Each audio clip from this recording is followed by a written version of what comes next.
और चलिए बढ़ते हैं अगली खबर की ओर। 7 मई को गोवा में होने वाले चुनाव से पहले कांग्रेस की मुश्किलें बढ़ती दिखाई दे रही हैं, क्योंकि कांग्रेस के दक्षिण गोवा के उम्मीदवार विरियाटो फर्नांडिस का एक वीडियो जो है वो तेजी से वायरल हो रहा है। विरियाटो फर्नांडिस का दावा है कि 1961 में गोवा की आजादी के बाद उस पर भारतीय संविधान को जबरन थोपा गया है। बीजेपी ने इस बयान को आड़े हाथों लिया है और कांग्रेस को लोकतंत्र के लिए खतरा बताया है। दरअसल विरियाटो फर्नांडिस ने एक चुनावी जनसभा में कहा कि उन्होंने 2019 के लोकसभा चुनाव से ठीक पहले राहुल गांधी के सामने 12 मांग उठाई थी, जिसमें गोवा के लोगों को दोहरी नागरिकता की मांग भी शामिल थी, लेकिन राहुल ने इस पर विचार करने से मना कर दिया था। इतना ही नहीं, भारतीय संविधान पहले से ही बना हुआ था और गोवा 1961 में पुर्तगाली शासन से आजाद हुआ और भारत ने संविधान गोवा पर थोप दिया। गोवा के लोगों के हितों का ध्यान नहीं रखा गया। आमकां म्हणपाक लागलो मातशें तुमी येवन ताचे कडेन डिस्कशन करा।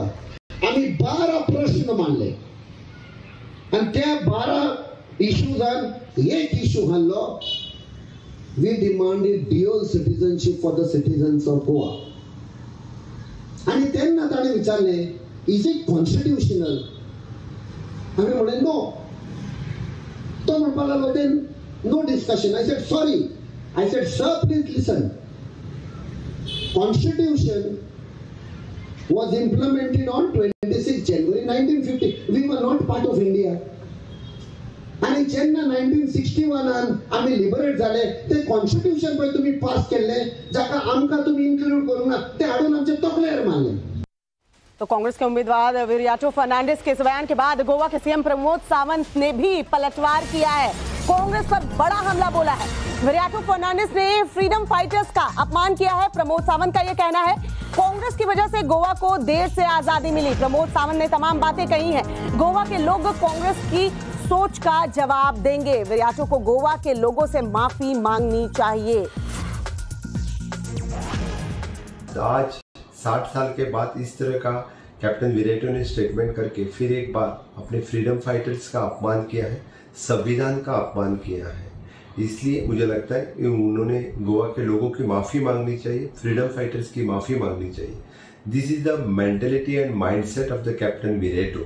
तो फिर जो यानी खुद होके कह रहा है कि मैंने खुद राहुल गांधी जी से बात की और राहुल गांधी जी ने जब कहा कि ये कॉन्स्टिट्यूशन फोर्सफुली गोवा के लोगों के ऊपर यानी फोर्सफुली लगाया है, फोर्सफुली इसके ऊपर इम्प्लीमेंट किया है, तो अब राहुल गांधी जी ने कहा कि the point in is that.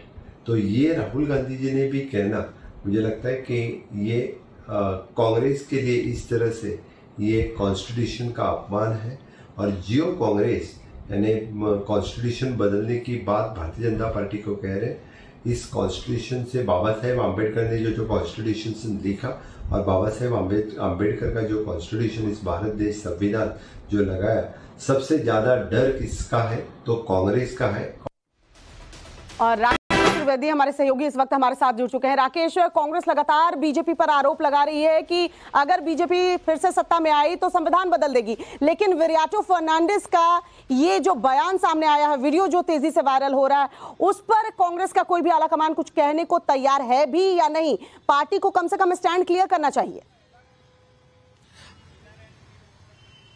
जी बिल्कुल सही कहा आपने। कहीं ना कहीं इसीलिए जो कांग्रेस आला कमान है, जो हाई कमान पार्टी है, वो इस बयान से अपने आप को दूरी बनाते हुए नजर आ गई है और इससे कहीं ना कहीं विरियाटो फर्नांडिस का निजी बयान जो है वो बताने की फिराक में है। लेकिन मैं आपको बता दूं कि विरियाटो फर्नांडिस ये कौन है? ये लगातार एक ऐसे एनजीओ से इनका संबंध रहा है, इसके लिए काम करते गए, जो लगातार डुअल सिटीजनशिप के लिए पैरवी करते आए हैं। जो गोवन के जो लोग जिनके पास पोर्तुगीज पासपोर्ट है, उनको कैसे डुअल सिटीजनशिप दी जाए, पोर्तुगीज के साथ साथ भारतीय नागरिकता कैसे दी जाए, इसको लेकर के वो हमेशा से सक्रिय गए हैं और वही बात वो अब फिर से दोहराते हुए नजर आए। उन्होंने यहां तक कहा कि राहुल गांधी से बातचीत हुई है और हम इसके बारे में चर्चा वापस से करेंगे। तो एक तरफ जानकारों का मानना है कि एक तरफ जहां राहुल गांधी भारत जोड़ो की बात करते हैं, वहीं दूसरी तरफ कई ऐसे जो भारत तोड़ने वाले जो बयान है कांग्रेस के ऐसे उम्मीदवारों के, वो उनके लिए सेल्फ गोल जो है वो साबित ना हो जाए।